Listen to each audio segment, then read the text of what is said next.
ہم آخری امت ہیں، ہمارے اندر برداشت کرنے کی طاقت نہیں، لہذا ہم پر وہ بوجھ نہ ڈالیے، ہم پر مہربانی فرمائیے۔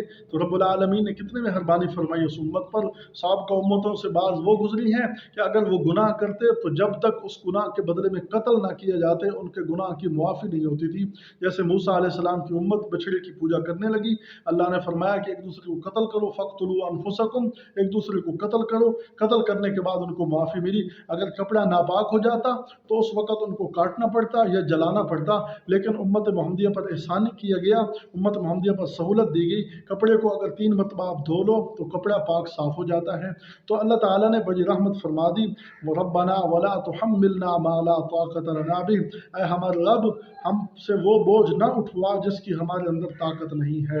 یہ رب سے دعا مانگنی چاہیے کہ ہم پر ایسی کوئی مصیبت اور مشقت نہ آئے جو ہم اٹھا نہ سکیں، جو ہماری وسعت سے زیادہ ہو، ہم برداشت نہ کر سکیں، کوئی ایسا غم پریشانی لاحق نہ ہو جو ہماری برداشت سے باہر ہو، تو یہ رب سے دعا کرنی چاہیے۔ فرمایا وَاعْفُ عَنَّا، ہمیں معاف فرما، وَاغْفِرْ لَنَا، ہمارے گناہ بخش دے، اور فرمایا کہ وَارْحَمْنَا، ہم پر رحم فرما۔ یہ کتنے اچھے جملے ہیں، معاف فرما، ہمیں معاف فرما۔ ایک آدمی کسی کی نافرمانی کرتا ہے، بڑے افسر کی نافرمانی کرتا ہے، نافرمانی کر کے آ گیا، اب وہ کہتا ہے معاف کر، وہ کہہ دیتا ہے ٹھیک ہے میں نے معاف کر دیا۔ معاف کرنے کے بعد اب اس کے پاس وہ کہتا ہے کہ ٹھیک ہے تو اس سے گناہ ہو گیا، اب تو نے میری نافرمانی کر لی، میں تجھے اس گناہ کی تو معافی دیتا ہوں، اس نافرمانی کی معافی دیتا ہوں، لیکن آئندہ میرے پاس آنے کی گنجائش نہیں ہے۔ یہ ہے معافی۔ اور دوسرا ہوتا ہے مغفرت کرنا، معاف کر دے اور بخش بھی دے، ہمارے مغفرت بھی فرما، یہ دوسرا درجہ ہے۔ مثلا وہ آدمی کہے کہ اب تو نے جو ہے نا میری نافرمانی تو کر لی، لیکن اس کے بعد اب تمہیں کام پر آنے کی گنجائش ہے، تو آج کام پر آنے کی گنجائش ہے تو آ جایا کر۔ اور تیسرا ہوتا ہے کہ فرحمنا، ورحمنا کا مطلب یہ ہے کہ جو مجھ سے غلطی ہوئی اس کو معاف کر دے اور مجھے کام پر آنے کی گنجائش بھی دے۔ اور ورحمنا کا مطلب یہ ہے کہ مجھ پر رحم فرما، یعنی جو مجھ سے غلطی ہوئی نا وہ افسر اپنے طور پر کہے کہ میاں کوئی نہیں، خطا ہو گئی، میں آپ کو انعام دیتا ہوں۔ تو اب رب کی دربار میں بھی ہم یوں درخواست کریں گے، واعف عنا، ہمیں معاف کر، ہم تیری شایان نشان عمل نہیں کر سکے، واغفر لنا، ہماری مغفرت فرما دے، ہمیں دوبارہ اپنے دربار میں آنے کی قابل بنا دے۔ اور فرمایا ورحمنا، تو بڑا مہربان ہے، رحیم ہے، اپنی رحمت سے ہماری خطا کو بھی حسنات میں تبدیل کر دے، ہماری سیئات کو بھی حسنات میں تبدیل کر دے، تو بڑا مہربان ہے۔ اس انداز سے رب سے مانگنا چاہیے، فَانْصُرْ أَنْتَ مَوْلَانَا، تو ہمارا مولا ہے، تو ہمارا مددگار ہے، تو ہمارا معین ہے، تو ہمارا ساجن ہے، فَانْصُرْنَا عَلَى الْقَوْمِ الْكَافِرِينَ، لہذا ہمیں کافر قوم کے خلاف رسوا نہ کر، ہمیں کافر قوم کے خلاف رسوا نہ کر، وہ تیرے دشمن ہیں، ہم تیرے دوست ہیں، کوئی دوستوں کو بھی دشمنوں کے سامنے رسوا کرتا ہے، لہذا مہربانی فرما، ہمیں کافر قوم کے سامنے رسوا نہ فرمانا۔ رب العالمین سے ان الفاظ میں دعا مانگنی چاہیے، کیونکہ سورۃ بقرہ کا اختتام ہے، اور سورۃ بقرہ میں اندر ہم نے تفسیر سیکھی، پڑھی اور کوشش کی کہ امت تک پہنچائی جائے، اور اس میں ہم بھی رب سے معافی مانگتے ہیں کہ اگر ہماری سورۃ بقرہ کی تفسیر سننے میں، سمجھنے میں، سمجھانے میں کوئی کمی کوتاہی ہوئی تو یا اللہ واعف عنا، معاف کر، واغفر لنا، ورحمنا، مغفرت کر اور رحم فرما کہ ہماری اس سیئات کو بھی حسنات میں تبدیل کر دے، اور ہمیں کافر قوم کے خلاف رسوا نہ فرمانا، کافر قوم کے سامنے رسوا نہ کرنا۔ اللہ تعالی ہمیں سمجھ نصیب فرمائے۔ وما توفیقنا الا باللہ۔